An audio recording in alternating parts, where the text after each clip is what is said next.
access is provided off of Fairview Road. Water will be provided by Lawrence. Water and lots will be served by septic. The parcel is unzoned. Here is a close-up of an aerial photo of the area. As I said, access is off of Fairview Road, which has level of service A and about 3,300 average daily trips. Photos of Fairview Road looking south and also looking north. The preliminary plan is before you. The project includes internal access via 3 cul-de-sac roads, an existing pond, 1 detention pond, 1 cluster mailbox, 20-foot landscape buffers, and common areas. The entrance is widened to 26 feet wide to the first intersection to accommodate emergency and service vehicles per LDR section 8.8.1A. The applicant is requesting a variance from providing the required 20-foot buffer at the entrance along the east edge of Howard Farms Place. It's the stretch between Lot 54 and Fairview Road. Zoning, as stated, the area is unzoned and is surrounded by RR1 zoning districts and developments here that kind of align with the RR1 zoning district, which is basically 1 acre lot, and it is surrounded by existing subdivisions and larger homes. The first variance request. The nature of the variance request is it's a variance from the 20-foot buffer requirement at the entrance due to geometry constraints.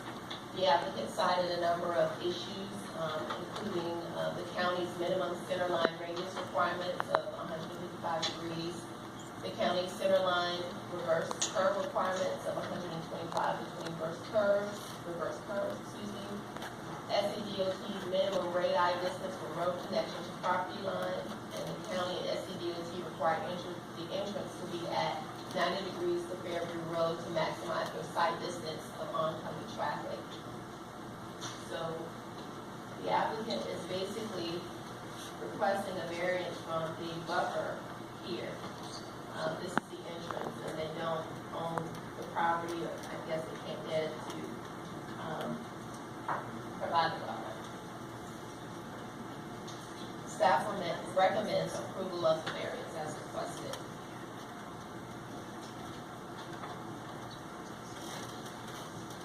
If you'd like, we can consider this or just move on to the review of the whole.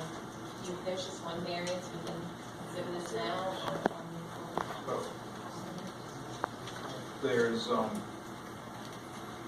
There are 4 people that have signed up to address this. So if you've gotten all the information out there that the public need to hear on this? For the variance, but not for the case at large. Well, once you do the case at large. Pertinent comments that came out of the subdivision advisory committee came from SCDOT. They have some concerns over the limited property frontage as well as the proposed subdivision road not meeting the minimum current clearance from 2 existing roads. A traffic impact study needs to be completed and a revised plan may be warranted. Staff recommends conditional approval with the standard and specific requirements, and the conditions including right-of-way shall be reduced by per LDR 5.1. The recommendations from the required traffic study shall be fully addressed by the applicant and approved by SCDOT prior to submitting for a land disturbance permit, and a revised plan should be submitted. Thank you. All right, there are, again, 4 individuals who signed up to address this application. The first is Tim Rose.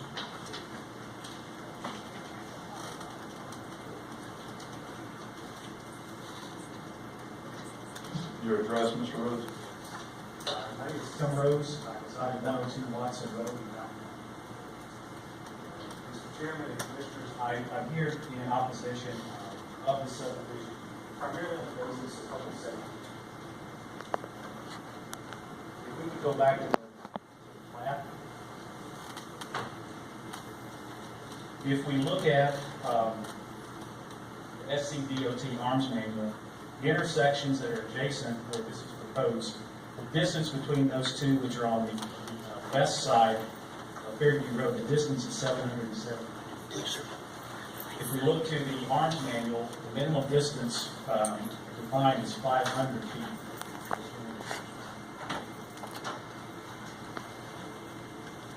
So between Cantor Brook Court, which is to the north, and Buck Trail to the south, so that's these here. The distance at best, entrance here, is 375 feet from Cantor Brook Court, and from Buck Trail, the distance is 460 feet. So neither of which meet SCDOT requirements. So my issue is the public safety aspect, and this is a state road. We're in an area, the speed limit on Fairview Road here is 50 miles an hour. So if you look at the manual, they recommend minimum 500 feet, but in rural areas, they're describing 4 miles. So on that basis, and back up, the polling data, traffic polling data here on south of this proposed subdivision is 380 average trips per day. North of this, before we get to 418, is 8,300. So we're adding over 400 additional trips onto a road that's already getting stressed.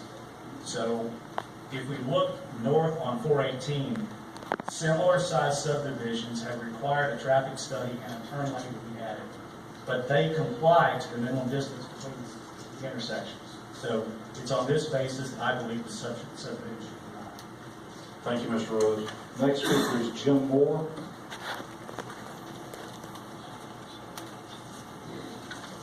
And just for clarification, as I said, we have 10 minutes total, and if all the folks who are planning to speak against could speak first, and then we'll get to the in favor of. And I take it from your notation, you're against Mr. Moore, so I just proceed. Hey, my name's Jim Moore. I live on 359 Hillside Church Road. I'd like to address the LDRs and the lack of performance with those with regards to this subdivision. Number one, Article 3.3.3 says signage must be recognized in public if this is a subdivision application. The sign that you initially showed was there about 6 weeks ago. 4 weeks ago, it disappeared. There has not been a sign there for a month. People in this area don't even know they're having a meeting about the subdivision. We talked to them this last week and tried to inform the county if we could. So there is no signage, the public is not aware of what's going on. Number two, Article 3.1, which gives the planning commission the authority to consider infrastructure, whether it meets that, so the project's compatible with surrounding land use, and finally, does it meet environmental constraints? We believe it does not meet any. Just heard about the road. It was pointed out that it's RR1 all the way around it except for this section right here. The RR1 was approved by this group early this year when a group of people in southern Greenville County, because we were seeing parachuted high-density growth into this area, decided to go through the 2-year process of getting the zone. And that's how long it took us, 2 years. The nearest place to find this kind of density in this location, to the north, towards Simpsonville, is 8 miles away. To the south, it's 22 miles down the Warren. Clearly not compatible with the surrounding area. Can you go back to that other slide? Back to this flash. Yes, there's an old development here, but it was pointed out it's consistent with RR1. So it's essentially surrounded by RR1 properties. It's not compatible with the surrounding area. Now I'd like to talk about drainage. Drainage goes into this pond that's shared with this neighbor, and then goes down this way to protected lands by Upstate Forever Trust. Either Upstate Forever or the owner of that property has been notified that this can be coming their way. I'd like to talk about the variance. Well, stay with the one we had. For this section right here. For a little bit of context, the LDRs were revised by this group in County Council in November last year after a long period of time with no revisions. At that meeting, County Council asked for them to be cleaned up. The key issue associated with that cleanup was the 20-foot barrier. That was approved by this group, Planning and Development Committee, County Council earlier this year. Find it interesting we find so many people wanting a variance to it. Now the variance requirements, which is Article 1.6.3, says it results in excessive difficulties, hardships, and injustices. That does not meet the definition of any of that. The reason is, if you want 20,000 square foot lots in this area, you almost have to have that layout. But if you change the layout, or change the lot size, you don't need that variance. I'm an engineer, and I can look at it and tell you don't need that variance. You may lose lots. You may have to change the size, or change the road layout, but you don't need a variance. I'd like to also ask people in the audience to stand up who are opposed to this subdivision. Who are?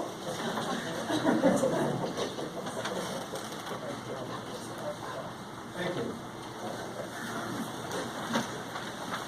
We're not opposed to growth. We just want growth that's done consistently with compatibility with the surrounding area. And we're asking this commission to not approve this subdivision. You won't see us at all complaining because we're all one acre lots. But when you start getting smaller than that, it doesn't fit the rural landscape that this parish needs. Thank you. Thank you, Mr. Moore. Next speaker is Lynn Donahue.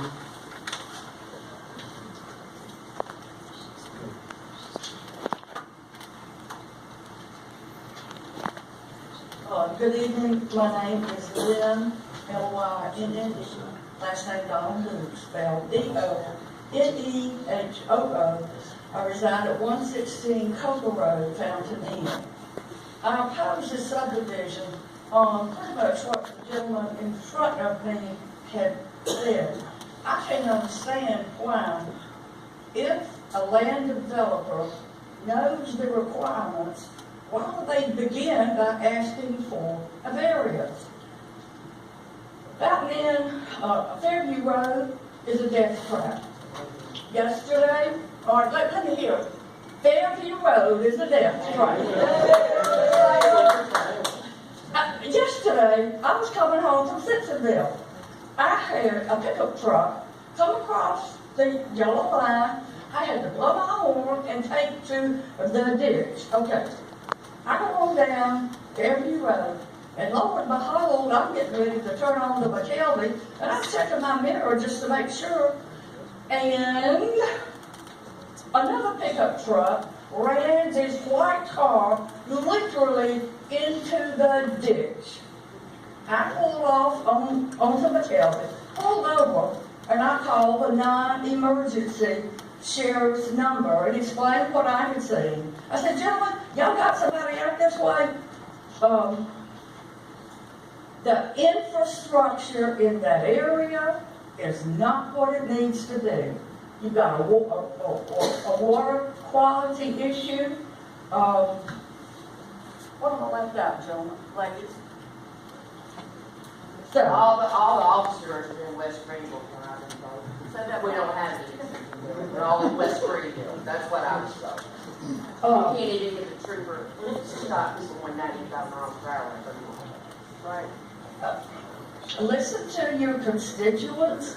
It's not that we are opposed to development. It's just got to fit in with our neighborhood, with the Copperleaf. If those people had said, okay, yes, we'll go to the minimum of 3 acres per lot, we'd have shut up and gone home. If they were not willing to compromise at the least, in the least.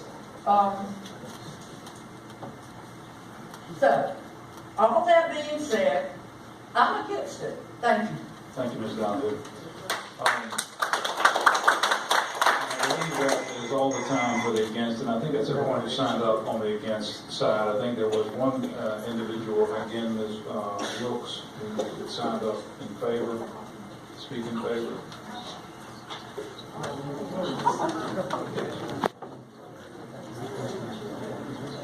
Waverly Wilkes, live at 106 at Forest Drive. I am here to address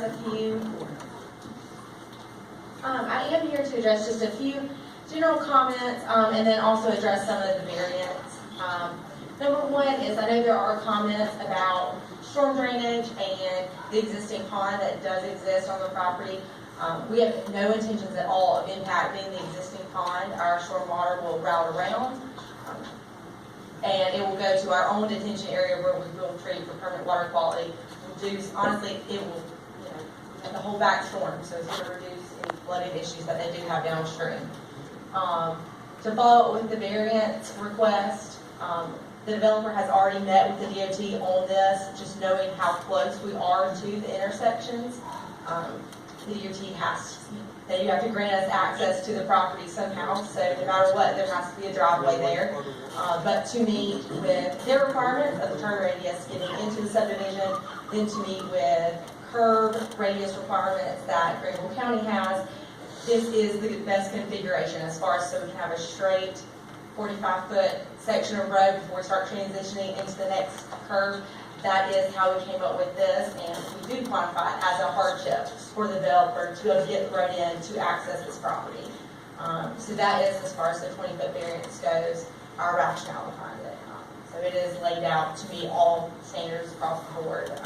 And discussions have been had with the DOT in regards to just it being close to other, the different intersections. If we could line it up, and if the developer owned the property, we would line it up directly across, so it would be a good intersection that everyone would want to do. But other than that, I am here to answer any questions they might have. Any questions from any of the commission members? Thank you. That closes the public hearing on this matter. What is the commission's pleasure in terms of how to treat these as a package or individually in terms of the variance and the subdivision application? Subdivision application first. Okay. Do you want to make a motion to that effect? I'd like to make a motion to deny. Second. All right, any discussion of the motion to deny the subdivision application 085? My reason Yes, ma'am. is that that's based on 3.1 of the LDR. It is not compatible with the surrounding land use density.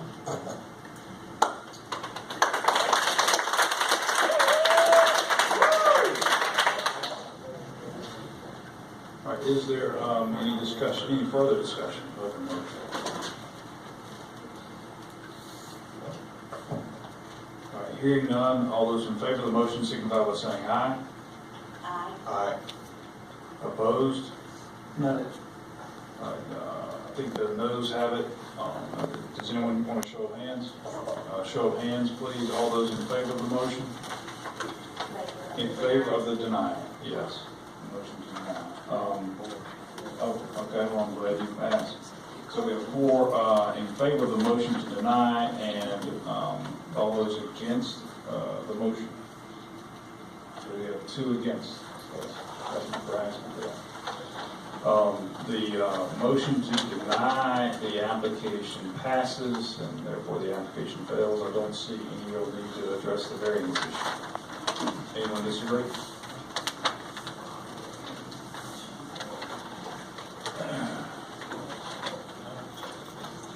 All right, application 87.